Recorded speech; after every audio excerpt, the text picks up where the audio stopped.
The night sky above the alien city was covered in smoke and neon lights. Yet the darkest place was not the sky but the market below. The dark market, they called it. A place where beings were not treated as people but as objects, chained and sold. Merchants shouted prices, strange alien coins exchanged hands, and the cries of the weak mixed with the laughter of the cruel. Among the rows of cages sat a young alien girl, her skin pale with exhaustion, her eyes wide with terror. She had been captured months ago, dragged from her home world, and sold again, and again like a piece of broken furniture. Every buyer had promised something, but every promise turned into pain, hunger, and humiliation. Now she sat trembling, too weak to fight, too scared to hope.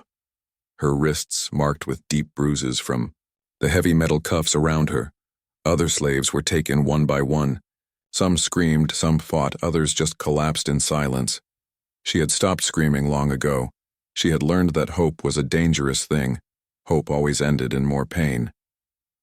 The crowd grew louder as a new buyer walked into the market. He was different from the rest. Not an alien with scales or tusks, but a human. Humans were rare here, and stories about them were terrifying. It was said they were cold, cruel, and filled with strange hungers. The girl shivered when she saw him step closer.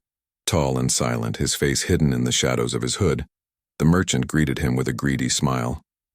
Looking for strength? Looking for beauty? Or maybe something to break slowly? The merchant hissed. The human said nothing at first, just walked down the line of cages, his boots heavy on the dusty ground. Every step made the girl's heart beat faster. She lowered her head, praying he would pass her by, but he stopped, right in front of her cage. The merchant grinned, pulling the bars wide open so the human could see her. Small but strong enough to work, and still young, she'll last you a long time, the merchant said. The girl clenched her teeth, trying not to cry. She expected the human to laugh, to mock her, maybe to poke her like others had done. Instead, he only looked at her, his eyes calm, unreadable. The silence was heavy. Finally, the human spoke, his voice low but firm. "I'll take her." The words felt like knives in her ears. Her stomach dropped, chains rattling as the merchant unlocked the cage. The girl tried to stand, but her legs trembled, her fear, choking her breath. Hands grabbed her arms roughly, dragging her out and shoving her toward her new owner. The human paid quickly, tossing a small bag of credits at the merchant. No haggling, no games, as if the girl's worth was nothing more than a loaf of bread. The merchant laughed, the sound echoing through the smoky air. "Good luck, human. She's yours now. Do what you want." The girl's heart pounded as she stumbled beside the stranger. Every step away from the cage felt heavier than chains. She didn't dare look up at him, didn't dare speak. Her mind was full of images, whips, pain, dark rooms where screams never stopped. That was what humans did, wasn't it? That was what he had bought her for. Around them, the market continued as if nothing had changed. The smell of blood and sweat lingered. The cries of others still echoed. But for the girl, the world had narrowed into a tunnel of fear. Her new master walked ahead in silence, his grip steady but not cruel. This confused her more. Silence was worse than shouting. Shouting she could understand, silence was unpredictable. When they reached the edge of the market, the human stopped. He turned to face her, and for the first time she dared to lift her eyes. His face was rough, scarred from old battles, his eyes sharp but not unkind. He studied her for a moment, then spoke again. "You walk free beside me, not behind me." The words made no sense to her. Free? Nothing about this was free. She was still chained, still bought, still owned. But his voice carried no threat, no hunger, no cruelty. Just calm, steady words. She looked away quickly, unable to believe him. Every part of her screamed that this was only a trick. Humans always had tricks. He would show his true face soon and she would suffer again. The girl lowered her head, whispering inside her mind, "Don't trust, don't hope, don't believe." But deep in her chest, a small spark of confusion flickered. Why hadn't he heard her yet? Why hadn't he mocked her like all the others? As they walked away from the glowing fires of the dark market, Her heart trembled with a fear she knew well, but somewhere, very deep inside, a question she could not silence began to grow. What if this human was different? The girl sat inside the small transport ship, her wrists still heavy with metal cuffs, her heart beating fast in her chest. The dark market was behind her now, but its shadow still clung to her mind. She could still hear the laughter of the merchant, still smell the smoke and sweat of that place. Now she was trapped again, sitting across from a human she did not understand. The ship was quiet, only the hum of the engines filled the air. The human sat at the controls, his face calm, his eyes on the stars beyond the window. He didn't speak, didn't look at her, didn't even acknowledge her trembling hands. Silence filled the small cabin, a silence so heavy it felt like chains around her neck. She thought of the stories she had heard about humans, stories whispered by other slaves in the cages, that humans enjoyed pain, that they broke their slaves slowly, that they smiled while others begged for mercy. She pulled her knees closer to her chest, waiting for the moment when his kindness would vanish. It was only a matter of time. Minutes passed like hours, the silence unbearable. Then, without a word, he stood up and walked toward her. The girl flinched, pressing herself against the cold wall, her breath sharp in her throat. But instead of raising a weapon, he placed something on the floor in front of her, a small container. Inside it was food, warm and fresh. Beside it, a bottle of clean water. The smell of the food filled the cabin, her empty stomach twisting with hunger. She hadn't eaten properly in days, maybe weeks, but her fear was stronger than her hunger. She stared at the food suspiciously. Poison, she thought. Or maybe a trick. Eat now, and suffer later. The human didn't push her, didn't force her to eat. He simply placed the food and water down, then returned to his seat. His silence was steady, not cruel, not impatient. The girl waited, her eyes never leaving him. Why wasn't he shouting? Why wasn't he threatening? What kind of master was this? Finally, the hunger inside her won. Her shaking hands reached out, slowly pulling the container closer. She took a small bite, expecting pain to follow, but there was no pain, no trick, just food, real food, warm food. Tears stung her eyes as she swallowed. Her body betrayed her fear, her stomach desperate for every bite. In minutes, the container was empty, the bottle drained. She curled back into herself, ashamed of the weakness. The human said nothing, only adjusted the ship's course. Hours passed in the same silence. The girl's fear mixed with confusion. Every master she had known before had spoken to her, ordered her, punished her. But this one was different. He gave her food, gave her water, but no commands, no pain. That made him more dangerous, she thought, because his game was unknown. When exhaustion finally dragged her into sleep, she dreamed of cages and chains. She dreamed of running, but always being caught. But somewhere in the dream, a strange image appeared. A human hand, not striking, but reaching out in calm silence. She woke with a gasp, her body shivering with cold sweat. The ship was still, moving, the stars still shining outside the window. And the human was still there, sitting quietly. He noticed her movement, but didn't question it. Instead, he stood again and brought her something else, a blanket, old but warm. He placed it near her and stepped back. The girl looked at it with disbelief. Kindness. Why would a human give kindness? Her hands shook as she pulled the blanket around her shoulders. For the first time in years, warmth touched her skin. She hated how much it comforted her. The silence stretched on, but this time, it felt different. Not heavy like chains, not sharp like fear. It was almost calm. Still, her heart refused to trust it, she whispered to herself. Words only she could hear. He is waiting, waiting to show his true face. When the ship finally shook with turbulence, the girl's fear spiked. Her cage-trained mind screamed that punishment would come, but the human only tightened his grip on the controls, steering them safely through. Not once did he raise his voice. Not once did he turn his anger on her. Hours turned into a full day. The girl sat watching him, studying every move, the way his hands moved over the controls, the way his eyes scanned. The stars with focus. He was strong, disciplined, but not cruel, and that was the most terrifying thing of all, because if he was not cruel, then what was he? At last, the stars shifted as the ship descended. Through the window, she saw mountains rising, jagged and endless. Snow covered the peaks, rivers cut through the valleys. It looked wild, untamed, a place where no law existed. Her fear returned. With full force, maybe this was the place he would keep her, a hidden prison far away from anyone who could hear her cries. The ship landed with a heavy thud, engines cooled. Silence wrapped around them again. The human stood, pulling a heavy pack onto his shoulder. Then he looked at her, his voice calm as ever. "Come," he said simply. No threat, no anger, just a word. The girl hesitated, her chains rattling as she rose to her feet. Every step toward the door felt like walking into the mouth of a beast. As the hatch opened and cold mountain air rushed in, she wrapped the blanket tighter around her body. Her mind screamed at her to run, to fight, to resist. But her body obeyed, following the human into the unknown.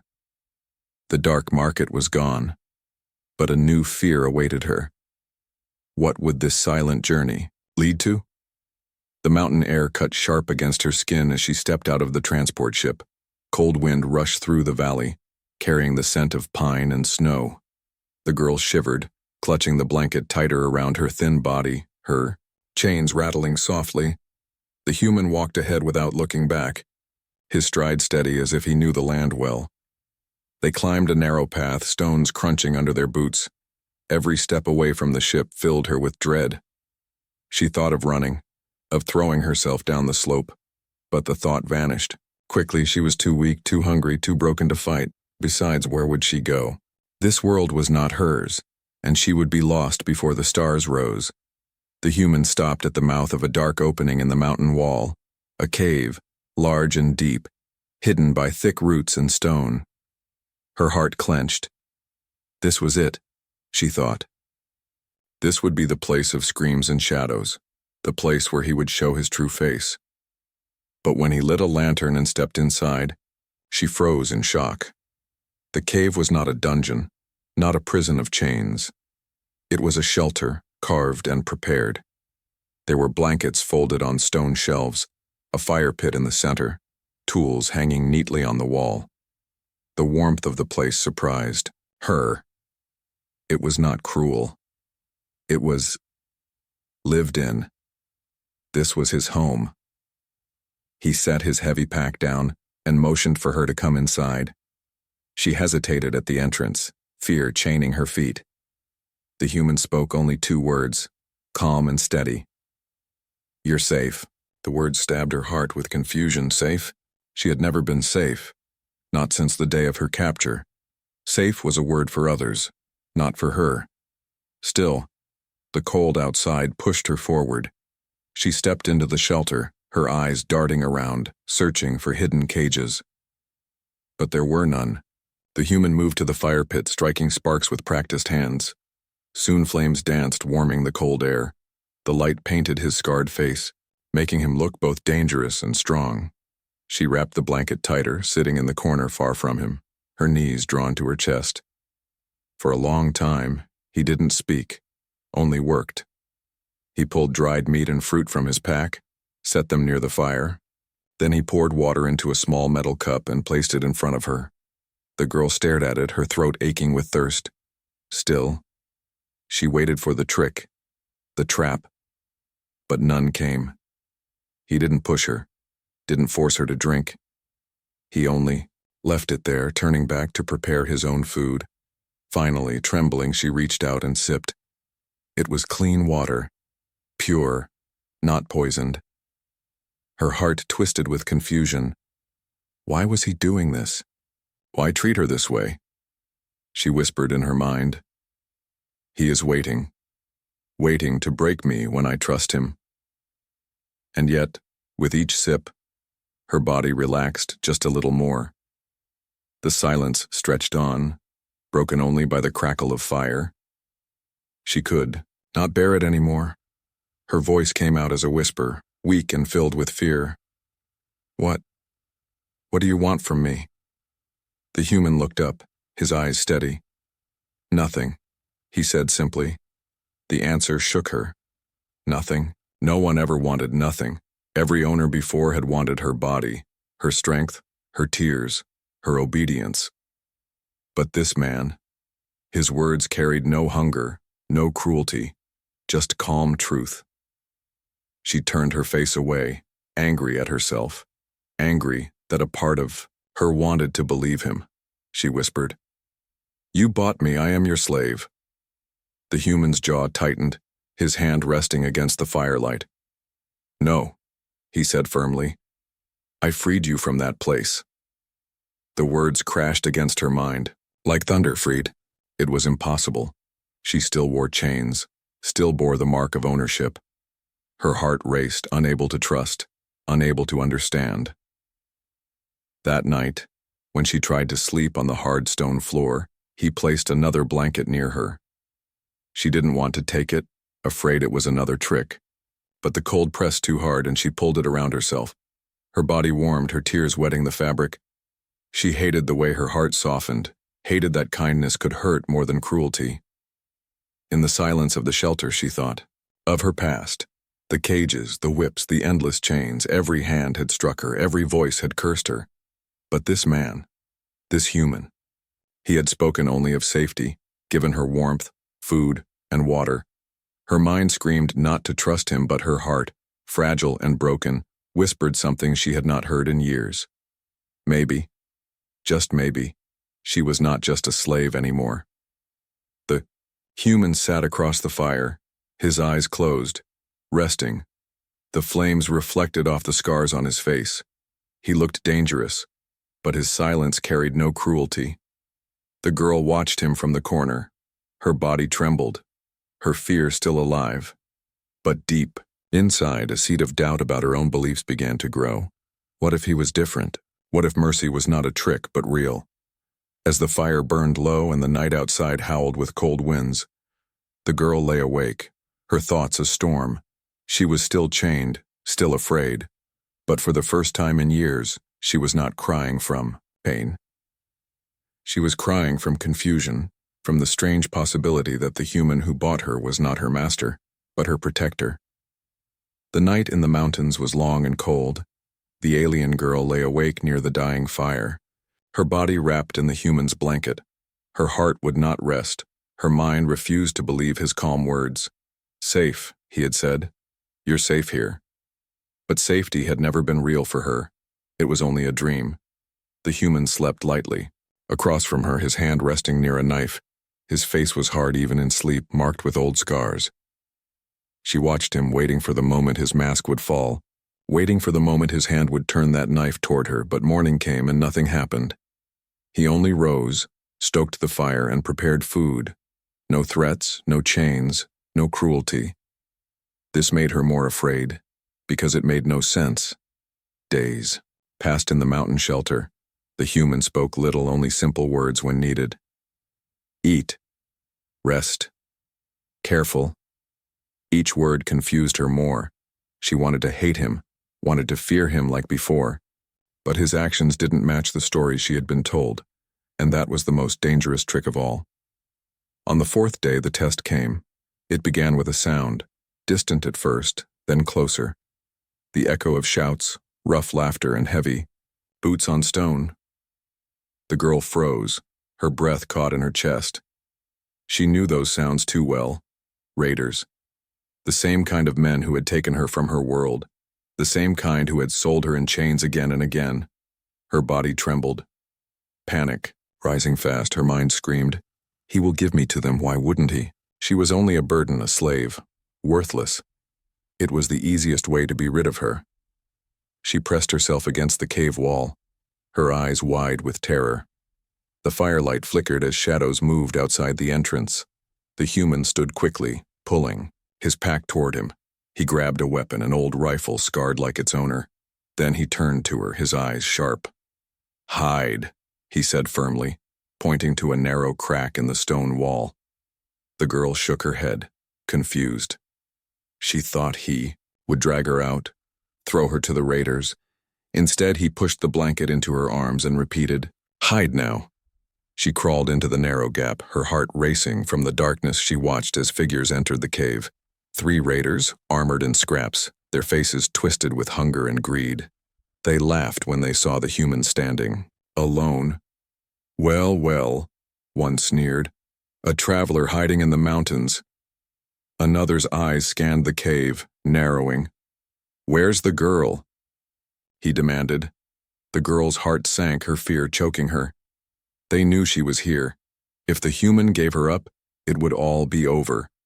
But the human didn't move, didn't even glance at her hiding place. He stood firm, his rifle steady. "No girl. Here," he said coldly. "She belongs to us," the raider growled, stepping forward. "She belongs to no one," the human snapped. And then the fight began. The cave erupted with noise, gunfire, shouts, the clash of bodies. The girl covered her ears, tears streaming down her face. Every sound tore into her heart. Why was he fighting for her? Why was he risking his life when he could have sold her, traded her, left her? Through the crack, she saw flashes of movement. The human moving with precision, every strike controlled, every shot clean. One raider fell, then another, the last fleeing into the mountains with a curse. The cave fell silent again, except for the human's ragged breathing.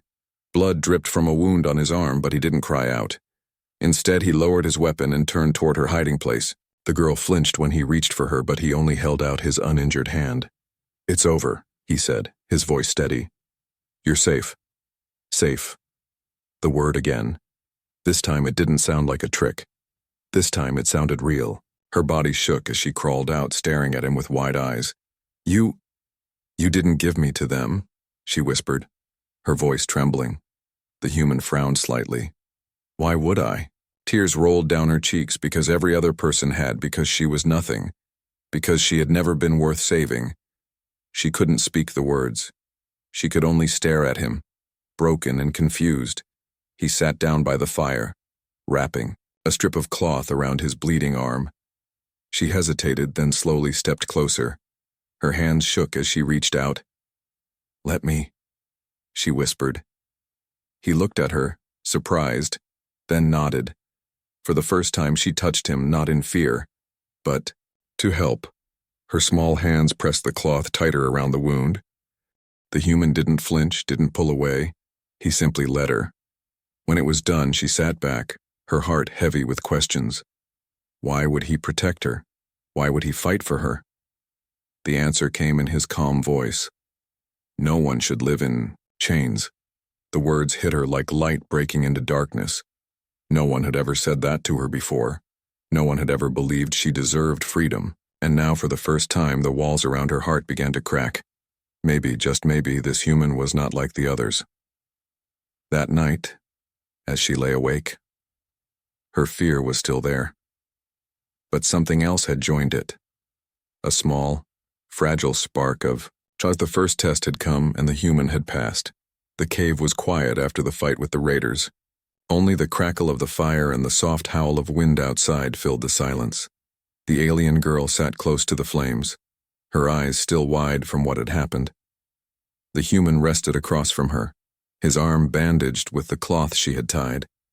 He looked calm, almost as if saving her life had been nothing unusual. But for her it was everything. For the first time she had seen a master risk his life for her, not for money, not for pride, not for power, but simply to protect her. The thought was too heavy for her heart. She curled into herself, hugging her knees. The blanket around her shoulders felt heavier than chains. Not because it hurt, but because it gave comfort, and comfort was something she did not know how to accept. Days passed, and the human continued, his quiet life. He repaired tools, hunted in the forest, cooked food over the fire. He offered her food, water, and warmth, never demanding anything in return. At first she kept her distance, always watching. But slowly, something inside her began to change. The walls she had built around her heart, walls of fear and hate, began to crack. One evening, as the fire burned bright, she spoke first, her voice soft and unsure. "My name is Lyra." The word surprised even her. She hadn't spoken her name in years. Masters never cared for the names of their slaves. They called her thing or beast or worthless. But now she had given her name freely. The human looked at her for a long moment, then nodded. "I am Kale," he replied simply. No mockery, no laughter, just his name. Something shifted in her chest, small but powerful. That night she dreamed not of cages but of stars. Stars that stretched across endless skies. And in the dream, she was not chained. She was free, walking under them with her name still her own. When she woke, tears wet her cheeks, but they were not tears of pain. They were something else, something she did not yet understand. Another day, as they sat near the fire, Lyra found herself whispering fragments of her story, how raiders had come to her village, how her people had turned away, leaving her behind, how every owner since then had broken her piece by piece. Her voice shook, and her hands clenched into fists. She expected Kyle to turn away, to mock her weakness, but he didn't. He listened, his eyes steady, his silence respectful. When she finished, he only said, "No one deserved that." The simple words hit her harder than any whip, because they carried truth, not pity. Lyra felt something stir inside. Her anger, not at herself, but at the ones who had hurt her. For so long she had blamed her own existence. But Kale's words planted a different thought, that maybe she had never been the problem. Maybe the cruelty had never been her fault. She began to help him with small things, gathering wood, carrying water, fixing tools. At first her hands shook with fear, waiting for punishment if she made mistakes, but no punishment came. Kale only showed her how to do things better, his voice calm, never harsh. Every day, her fear lessened, just a little. One evening, as they sat watching the sunset paint the mountains gold, Lyra asked him a question that had burned in her chest. "Why did you buy me?" Kale was silent for a long time, his eyes on the horizon. Finally, he answered, "Because no one else would, and I could not leave you there." His words were simple, but they carried a weight she could not understand. Her eyes filled with tears. She had expected lies, but all she heard was truth. That night, the walls inside her heart shook harder. The walls she had built to protect herself from hope, from trust, from love. Now they cracked, and through those cracks, warmth began to flow. Still, fear did not vanish completely. Some nights she woke from nightmares, her body shaking. Kale would only hand her water, never asking questions, never pressing. That silence gave her space. Space to breathe, space to heal. It was something no one had ever given her before. The more time she spent with him, the more she noticed how he moved with quiet strength, how he always placed her food before taking his own, how he never looked at her as a slave but as a person. Every action was a stone breaking down the prison walls in her heart. One morning, as Kyle prepared to leave the shelter for hunting, Lyra found herself saying words she never thought she would speak. "I will come with you." Her voice was steady, not from obedience, but from choice. Kale looked at her for a moment, then nodded. "As you wish," he said. And that simple answer filled her chest with a warmth so strong it scared her. For the first time in years, Lyra was not following because she was forced. She was walking beside someone because she chose to. The chains around her wrists still remained, but in her heart, the chains were breaking. That night, as stars stretched above the cold mountains, Lyra sat by the fire, staring at Kale across the flames. Her heart whispered words she dared not say. Maybe I can trust him. Maybe the walls inside her had finally begun to fall. The mountains were quiet that evening. The fire burned low inside the cave, throwing shadows against the stone walls. Lyra sat close to the flames, her eyes drifting between the warmth of the fire and the human across from her. Kale was sharpening his blade, his movement slow and steady. He had grown weaker since the fight with the raiders, his wounded arm still wrapped in rough cloth. But he never complained. never showed pain. That silence worried her more than screams ever could. For days now, they had lived in fragile peace, hunting, gathering, surviving together. And every day, the walls around her heart had broken a little more. She was no longer just a slave hiding in fear. She was becoming something else. Someone who dared to trust. Someone who dared to hope. But hope is fragile, and danger was never far. It came in the middle of the night. The sound of boots on stone, louder than before. Shouts carried by the cold wind, torches burning in the darkness. Lyra's blood ran cold. The raiders had returned, this time, not 3, but many. A dozen, maybe more, their voices echoing through the valley. They had not forgotten her, and they would not leave without her. Cale's face hardened as he grabbed his rifle. He looked at her, his voice sharp but calm. "Hide," he ordered, pointing to the narrow crack in the cave wall. But Lyra shook her head, fear and defiance mixing inside her. "They want me, not you, if I go." He cut her off with a glare. "You will not go." His tone carried steel, the kind that left no room for argument. The raiders stormed into the cave, their laughter cruel. "There she is," one shouted, spotting her trembling in the corner. "Step aside, human, and we'll let you live." Another sneered. Cale raised his rifle, his voice like stone. "She belongs to no one." And then chaos erupted. Gunfire shattered the silence. The cave shook with the echo of bullets and screams. Cale moved like a storm, every shot finding its mark. But there were too many. The raiders swarmed forward, blades flashing. Lyra cried out, pressed against the wall, her heart breaking with terror. She wanted to run, but her body refused to move. Cale fought with everything he had, his rifle emptied, his blade flashing in the firelight. Blood stained his clothes, some of it theirs, too much of it his own. Yet he never fell back, never surrendered. Every strike, every breath was for her. He stood between her and the raiders like a wall. Oh, wall that refused to break. Then it happened. A raider lunged forward, his blade aimed at Lyra. She screamed, frozen in place. But Kyle moved faster.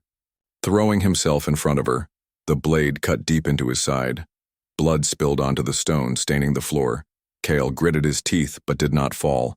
He pushed the raider back with brutal strength. And still, he stood in front of her, shielding her with his body.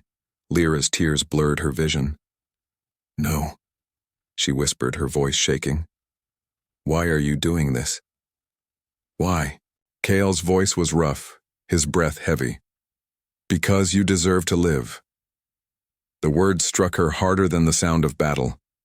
No one had ever said that to her before, not her people, not her captors, not anyone. But this human, this stranger, was bleeding for her life. With a final roar, Cale drove the raiders back. The last of them fled into the night, their shouts fading into the mountains. The cave fell silent except for Cale's ragged breathing. He dropped to one knee, blood dripping from his wound. Lyra rushed forward, catching him before he could fall. Her hands pressed against the gash, desperate to stop the bleeding. Tears streamed down her face. You're hurt because of me," she cried. Cale looked at her, his eyes weak but steady. "I would do it again," he whispered. Her heart shattered. This was no master, no captor. This was a protector, a man who had chosen her life over his own. The walls around her heart crumbled completely. The fear, the hate, the mistrust. They all fell away, and what replaced them was something new, something terrifying yet beautiful: love. She held him close, refusing to let him go. Her chains clattered against the stone. But for the first time they meant nothing, because in her heart she was free. Free because he had given everything for her. Free because his sacrifice had broken her last chains. The fire flickered low. The cave smelled of smoke and blood. But in that moment, Lyra no longer felt like a slave. She felt like someone worth saving, because Cale, a human she had once feared, had proven with his own blood that she mattered, that her life had value, and that truth was the greatest gift she had ever received. As she pressed her forehead to His chest, she whispered through her tears. You mean more to me than freedom itself? And for the first time, the girl who had only known chains finally knew what it meant to belong. The cave was silent after the battle. Only the sound of Cale's ragged breathing and the crackle of the fire filled the darkness. Lyra pressed her hands against his wound, her tears falling onto his blood. She whispered over and over, "Stay with me, please, stay." Fear wrapped around her heart like chains, but this time the chains came from love, not from hate. Cale's eyes closed for a moment, his body heavy against hers. She shook him, desperate to keep him awake. "You can't leave me," she begged. "I was nothing before you. I was no one. You showed me I mattered." Her voice cracked, breaking apart with every word. He opened his eyes slowly, his voice weak but steady. "You were always someone. You just didn't believe it."